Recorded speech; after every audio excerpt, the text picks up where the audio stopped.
এই যে নতুন সরকার এসছে, এদের 2 সপ্তাহ হয়নি, কিন্তু 2 সপ্তাহের মধ্যে এরা প্রমাণ করে দিল যে আমরা আর যাই হই, আমরা মানবিক নই। ওরা যদি হকারদের সঙ্গে একবার বসতো, আলোচনা করত, হকারদের টাইম দিত, বা হকারদের কোনো বিকল্প একটা প্রস্তাব দিত, একটা বোঝা যেত। তা না করে হঠাৎ এসে বুলডোজ করলেন, এটা ঠিক না। আপনারা তো এই হকাররাও হয়তো অনেকে আপনাদের ভোট দিয়েছে, এই হকাররাও তারা নিরপেক্ষ, তারা বাংলার মানুষ, তাদের গণতান্ত্রিক অধিকার আছে। আমরা আজকে এখানে এসেছি, মমতা ব্যানার্জি কখনো পুনর্বাসন ছাড়া হকার উচ্ছেদের পক্ষে ছিলেন না।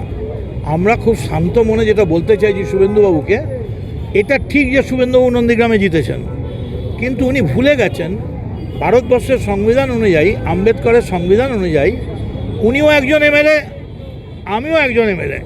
আমার সঙ্গে দাঁড়িয়েছিলেন এতক্ষণ অশোক দেব, 8 বারের এমএলএ। ফলে স্ট্যাটাসটা কিন্তু সবারই এমএলএ। আমি ফুটপাতে, আপনি হেলিকপ্টারে, এটা কি ভালো দেখাচ্ছে? কমসে কম কথা তো, আমরা তো 9 জন যেতে চেয়েছিলাম। তার মানে আপনারা বলছেন তৃণমূল কংগ্রেসকে আপনারা এখনও এতটাই ভয় পান যে মাত্র 9 জন গিয়ে দেখা করতে চাইলে, তাও আমরা ডিআরএমের সঙ্গে দেখা করতে চেয়েছিলাম। আর ওইখানটায় যেখানটায় উচ্ছেদ হয়েছে সেইখানটা দেখতে চেয়েছিলাম যে আমরা গিয়ে একটা রিটেন প্রপোজাল তৈরি করে মমতা ব্যানার্জিকে দেবো।